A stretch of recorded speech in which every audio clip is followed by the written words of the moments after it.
I would, if this was the Milwaukee Brewers, the team we play next after this Yeah. series, I think there would Yeah. have somehow been a fight on the There on would have the been a field. fight. It would have Yeah, these benches would have scrappy cleared. Brewers, man, They they're love to getting into fight. it. Are They they love to all fight. Irish? I Fighting mean, around the world. Yeah, they Reese Hoskins seems like he Reese could be Hoskins. Irish. 1-2. Swinging a drive toward right center. Back goes Robert. Back near the stands. That ball is gone. A game-winning home run for Chris Burrell. Can you believe it? Listen to this crowd. Welcome to the Brotherly Cubs podcast. I'm your little brother, Zach. And I'm your older brother, John. We are your brothers who love everything Cubs baseball. If you enjoy talking about the Cubs, hit the subscribe button, turn on the notifications, and join us every week as we dive into the power, the speed, and the best team in the National League. We have a question of the day here. We like to start off each podcast with a playful question for all 69 of our subscribers. We encourage you to put your answer in the comments. Today, Zach, I ask you if you could travel back in time to witness any moment in baseball history, which moment would you choose and why? Yeah, so good question. I am going to choose the Red Sox 3-0 comeback against the Yankees from 2004. The Red Sox actually won 8 games in a row at that point. They swept the Cardinals. It was a really awesome series, one of the best I've ever seen. Yeah, that's a great answer. I mean, two historic franchises in Boston and New York. Highly unlikely that Boston would come back down 3-0. I've really gained a lot of respect for that organization and the players that have played for it. I think I've referenced wanting the Cubs to be something like that. I think last year I was thinking, yeah, it'd be cool if they kind of had this, ragtag group of guys that just kind of um, put it all together. And they didn't, they had some really interesting characters on that Red Sox team. Yeah, And so I don't know if they really, I'm not sure how many wins they actually came across. Was that 2004? 2004. Yeah. Yeah. So, yeah, I wasn't sure. I don't think they really, I don't think they won the division or anything, right? Like, God, I can't remember. They yeah. probably were the wild card team or something like that. Yeah. So, but yeah, extremely impressive. And I forgot that they had swept the Cardinals 4-0 in the World Series. I mean, that's incredibly impressive. For me, the my moment that I chose, I had two actually.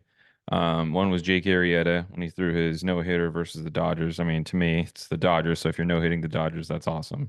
Yeah. Oh, yeah. And yeah, it was a great game. Chris Bryant homered in the first inning. Starlin Castro went 3 for 5. Um, so Jeez, that's incredible. what a name, that Castro. That Castro guy. Starlin Fidel Castro. Yeah. Yeah, well, to double check the birth certificate, but the second one I had was, of course, the Cubs winning the 2016 World Series. That would be incredible, just kind of watching or being there, in Cleveland when that happened. Oh Um, God, what a and game that and was. watching, it's just funny watching replays of that and watching Chris Bryant just smiling as he's grabbing, he's going for the grounder. So a third one might be for me. Uh, Being there on opening day in the following year at Wrigley Field and seeing them get their World Series rings. And so to me, those would be some of the best baseball moments, I think, Yeah. Um, personally, a, in my perspective. a lot to choose from. Definitely, we should focus on the Cubs ones, but I had something kind of something Outside that the really box. got me into baseball from the beginning. But yeah, so let's dig right into it. I mean, we're both pretty hyped up uh, of this game we just watched. The Cubs just beat the Mets 1-0. This speaking of ragtag, this ragtag group of hitters that is just barely scratching runs across. We've got a few more things to recap before we really dive into it. Of course, the Cubs are 19-12 right now. They did lose the series at Fenway Park. I almost said Fenway Park, just mockingly. Yeah. But so they lost the series. They faced some really good pitching.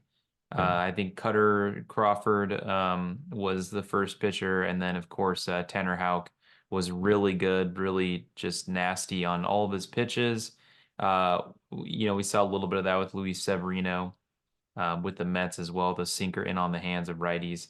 So, the Cubs were down 4-1, and they ended up tying the game with Mike Tauchman's home run, and they end up losing, 4-5 that game on a Tyler O'Neill blue pit that Dansby went for, and he just didn't get to it.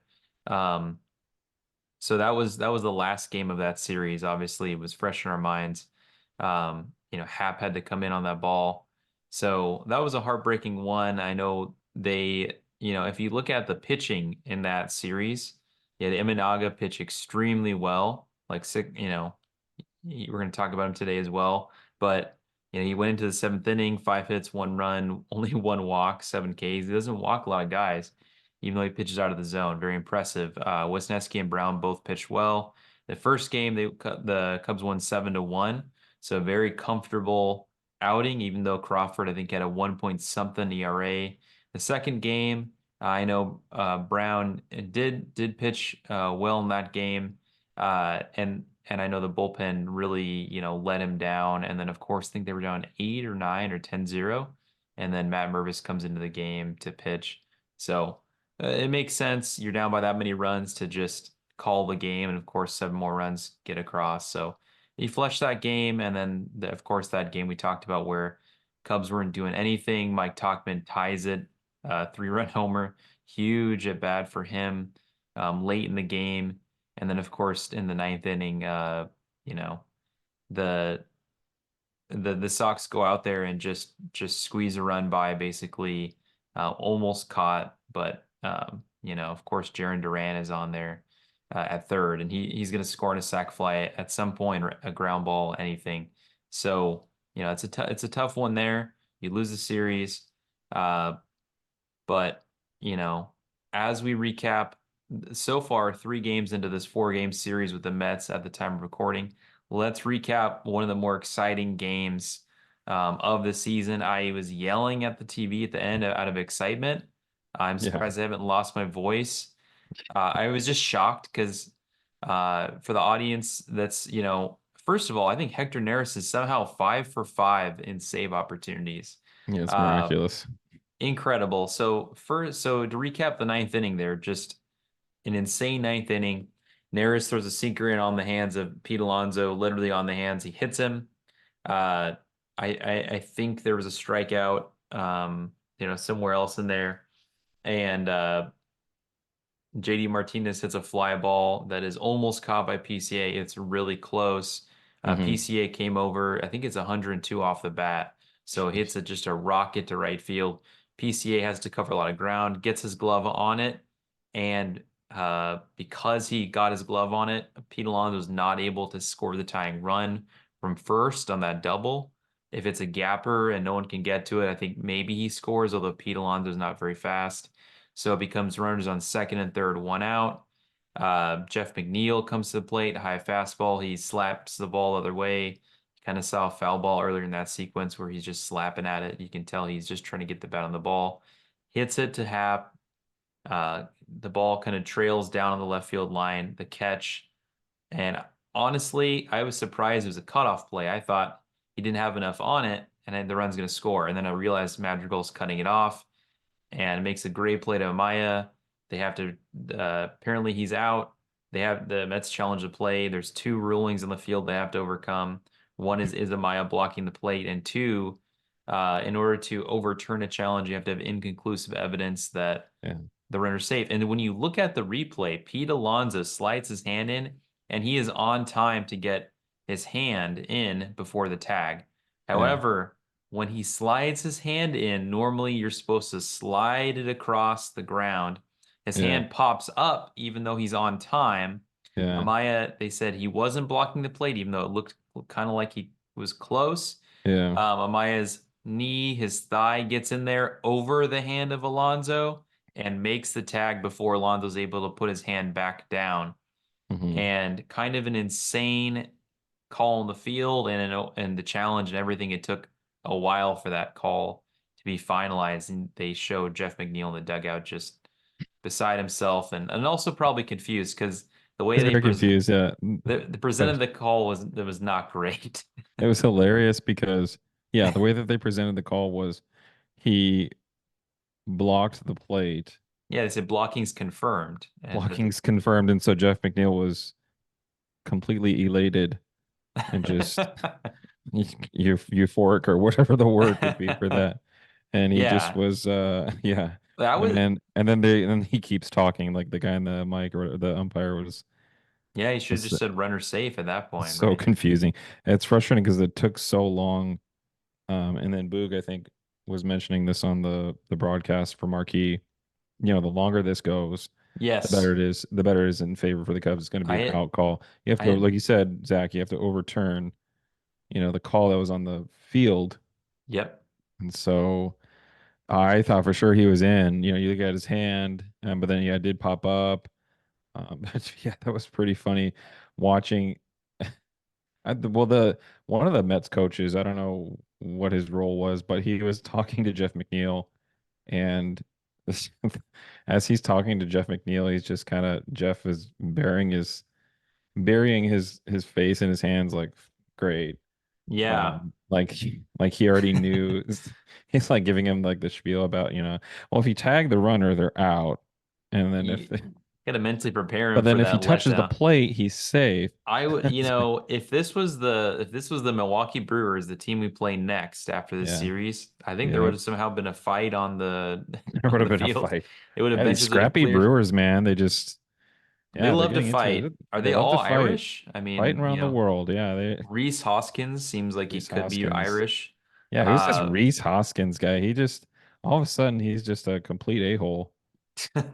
It's like he was doing the crybaby face to somebody on the Mets, right? Was it McNeil? Was it McNeil or I think it somebody? was. It definitely was the Mets series for sure. Yeah, Yeah, they're a I'm very like, who? unlikable team. It was just really unprofessional, and he looked really immature doing it. I was like, what the hell? Yeah, But we'll yeah, get to them because that's going to have major implications for who's available in the next series, yeah. as we do our series preview for that one. But as it stands, the Cubs are 2-1 in this series. That double play that happened, Magical made. PCA hits a sac fly to give them the lead. Mervis had hit the double. PCA hits about 100-mile-an-hour sac fly deep into right. It almost looked like a home run off the bat. He's getting good at bats and plate appearances, hitting the ball well. He's hitting the ball better than Mervis, I'd say for sure. Imanaga, final numbers, 7 innings, 3 hits, 1 walk, no runs, and 7 Ks. Uh, just standard every day for him. He only threw 87 pitches.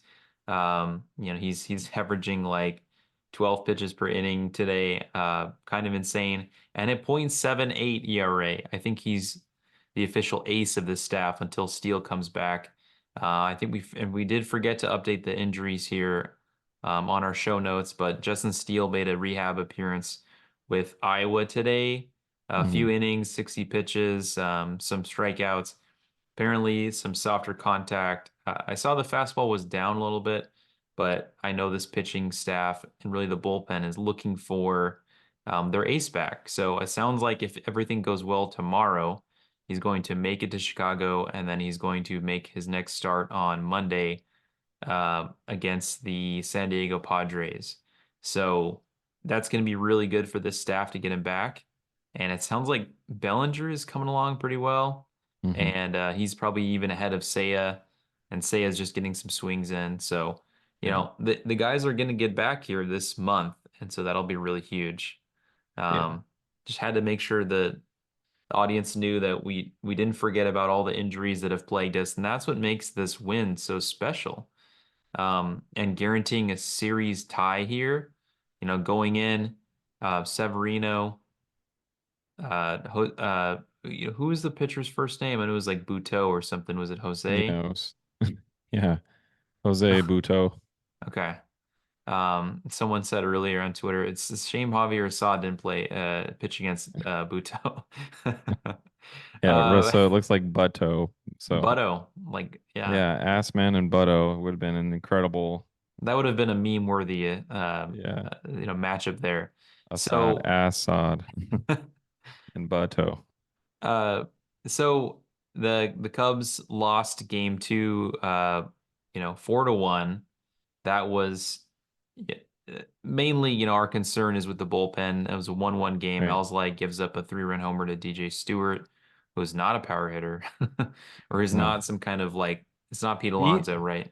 No, but he has some pop. I mean, I was looking at like, man, is this another Right. random Travis Jankowski type of player that hitting a Ugh. bomb off of Yeah. Alloy? Like, this is ridiculous. So, but no, he has, was it three or four? I think he has like 3 or 4 home runs. So I mean, not a ton, but I mean, he has some power to him. I mean, uh, um, so yeah, I mean, it wasn't a complete, Yeah. he wasn't like a complete rando, but it kind of was.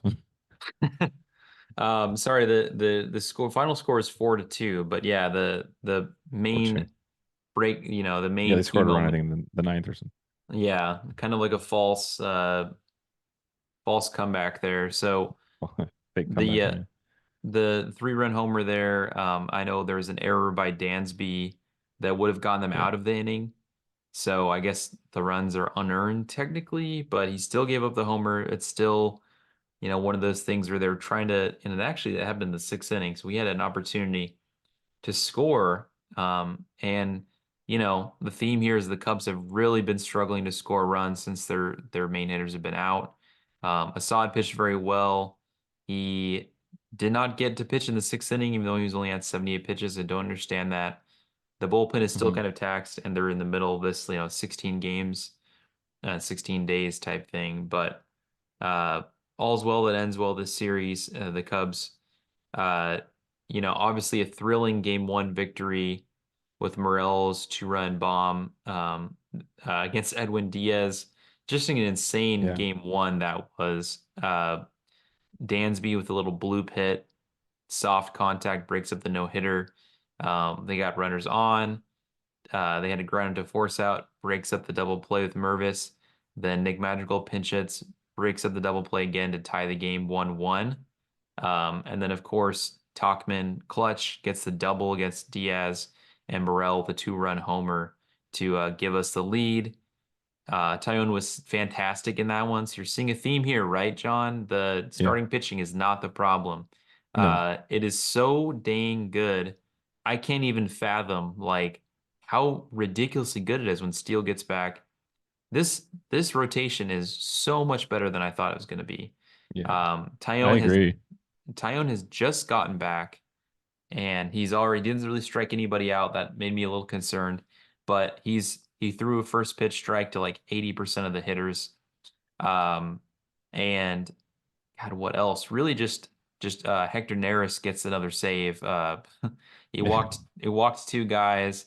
He did Yeah. strike out, I think, two more in that inning, but he walked the tightrope.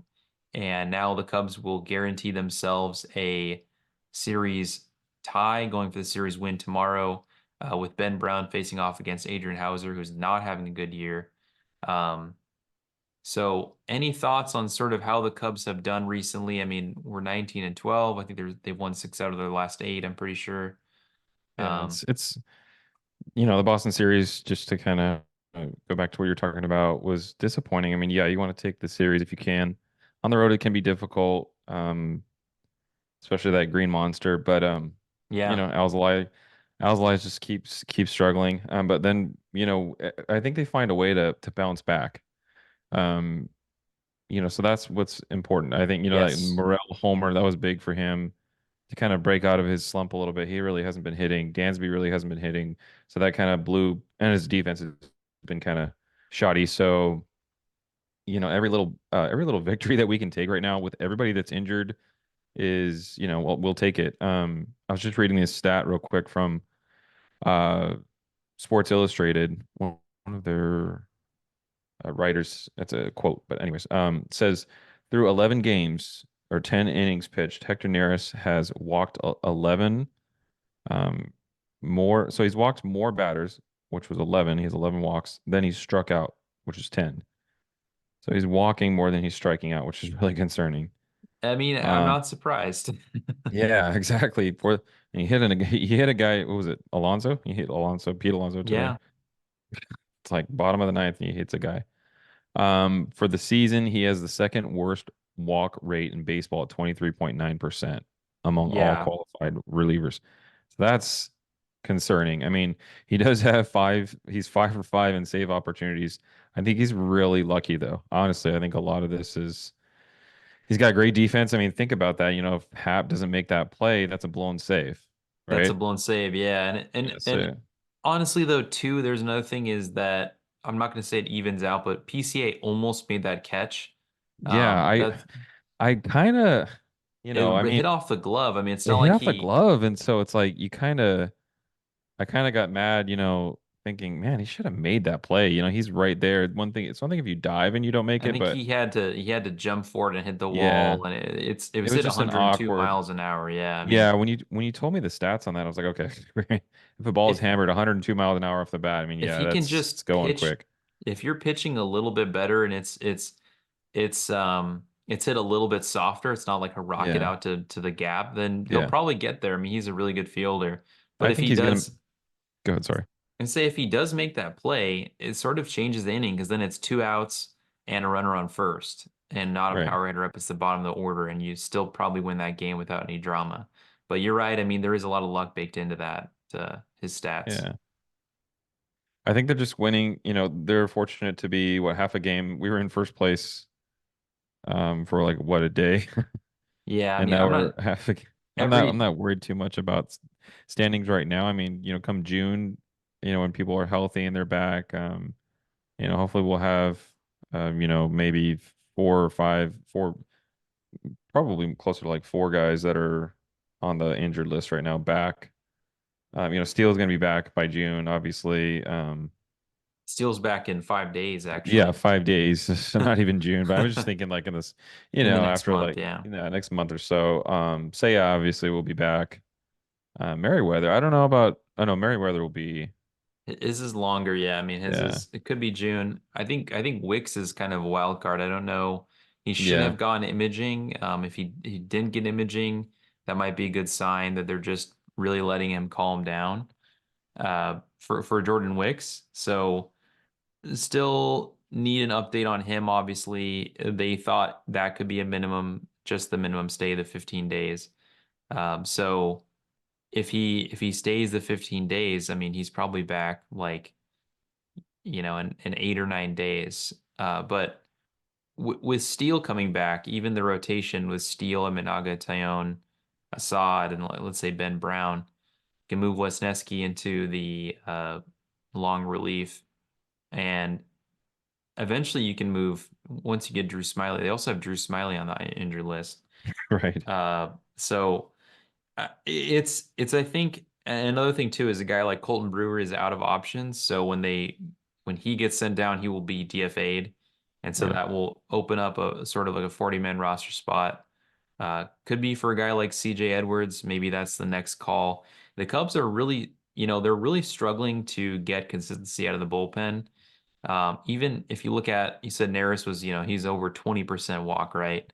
yeah, A guy like Yency Almonte who pitched very well today, relieving Mark Leiter in the eighth inning. He struck mhm, out two hitters on sliders down and away, and he was able to locate that sinker on the plate for strikes and for whiffs or weak contact. yeah, So Yency Almonte, he's starting to recover, but I think he even has like a 15% walk. Luke Little's been demoted for his high walk. I think his is probably over 15. Jose yeah, Cuas was demoted like in the first couple weeks because he was, um, you know, he was walking guys like crazy, and it's still to be seen if Daniel Palencia, who also has command problems, he pitched well the last time he was out, but he might go in lower leverage. We'll see.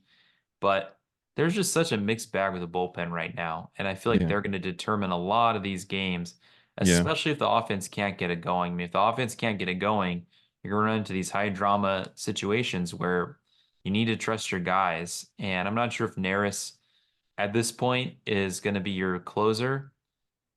if they can figure that out in the next like week or so, they can really, stabilize the back end a little bit more. Neris could pitch, in high leverage because he can still get strikeouts. But then if he walks some guys, you could relieve him with someone else. So if they can figure that out, this is going to be a really good team. And this is a Yeah. good team, but it feels like, they're just trying to tread water at this point. That's Right. feels like we could title this script, the show notes, Treading Water, and it'd feel appropriate. Uh, Yeah. their last 6 games, they're 3-3. That's literally just treading water. And Right. that's what they need to do. Steele will be back. Bellinger, I think, will probably be back within a week, it sounds like. Yeah. Really fast for two broken ribs. I thought he'd be out like 4 or 5 weeks. Seiya Yeah. is going to miss the full month, that's for sure. But when Yeah. you get all those guys back, the offense has been really slumping though. Even Yeah. with missing those guys, it's looked like Talkman and like maybe Bush at times. But they're averaging. I looked at like the show notes. I just did some math. They're averaging about 3 runs per game. Yeah. Um, that's not going to get it done. I mean, it No. will on some of these rare instances where you shut out a team Right. because you have Imanaga pitching, and maybe on games where you have Tyone, Steele, or Imanaga. But if there's anyone else pitching and then this bullpen, you're going to need to score like 5 or 6 runs. And so Yeah. before they get Bellinger back, I mean, I'm curious, who do you think needs to step up for this offense? I mean, I think, I would say maybe Morel. Yeah, Morel, I think is definitely capable. He's that homer off of Diaz, the Edwin Diaz, the Mets closer, I think was big for him. I don't know. I would take more like solid hits from him than like a game-winning home run and then see nothing for, 5 or 6 games. So I would take more of a solid approach from him than just like this random, flash in the pan type of performance. I mean, Dansby Swanson. I was gonna say Dansby Swanson, but then again, it's like he just I think maybe just even more solid defense from Dansby. Not even I mean hit a little bit, but just the defense has been questionable as yeah, well. You mentioned the bullpen, but also the defense, right? I mean, yeah, so you know, I think they were mentioning this on the CHGO podcast as well, but to expect players to play outside of their role can be difficult. yeah, So I think, like you said, if we could just tread water or even maybe get a little bit above water, and just keep it close for the next couple weeks or so with the Brewers. Hopefully some of these losses that we've had recently or earlier on in the season, hopefully more of those games come our way or they roll towards our way. yeah, So we'll see. But yeah, I would say Morel for sure, like Morel and Swanson. I would hope to see a little bit more out of them. Can't really yeah. ask much more on a Mike Talkman. He's been doing Right. pretty good. He is. And Nico, I think, for the most part, Nico. Yeah, I'm confident in those two guys for sure to keep us afloat. So let's kind of preview the next series here at Wrigley. The Cubs have one more game here at the time recording. They'll head back to Chicago to face the Brewers. It is going to be Ross, I think it's Joe Ross, versus Hayden Wesneski for the first game. Uh, the next game is some guy named Tobias, Tobias Myers versus Jameson Tyone. And then, of course, the finale right now it's set up for Javier Assad versus Freddie Peralta, but Freddie Peralta was suspended, I believe, 4 games or so, which would put him, obviously out. It depends on if he gets to appeal the suspension and how long that takes. I mean, if it Yeah. takes 4 games to appeal it, he gets to pitch. If it only takes a few days to appeal it, he's going to serve his suspension. I almost said sentence. He'll serve his sentence, and we may not see Peralta in the finale there. So that's to me that's more of a TBD. I don't think he'll pitch. Right. So whoever we're throwing out there, I'm pretty confident. Abner Uribe was also suspended, I think 6 games. I think it was like 4 and 6 for each of those guys. So Abner Wow. Uribe will. I think they actually sent him down to the minor leagues to avoid. I'm not sure why they did that. Something with avoiding the suspension for now. Um, so he will not be available this series. That's a big break for the Cubs. Devin Williams is still injured, obviously. They'll have Joel Payamps and Hobie Milner will be some of the guys to watch for at the bullpen. And I think we'll get a series win here. Whoever their TBD is probably not some like star pitcher. And then, Ross and the other guy, Tobias, uh, that guy's had 10 career innings on his line so far, and Ross does not have a good ERA. So I think for me, you're going to want to be able to avoid guys like Hoskins, Adames, and Contreras, right? Make sure they don't beat you. Those are the only guys on the team, really, of the whole roster that are going to hit slug and beat you, and maybe a little bit of Christian Yelich.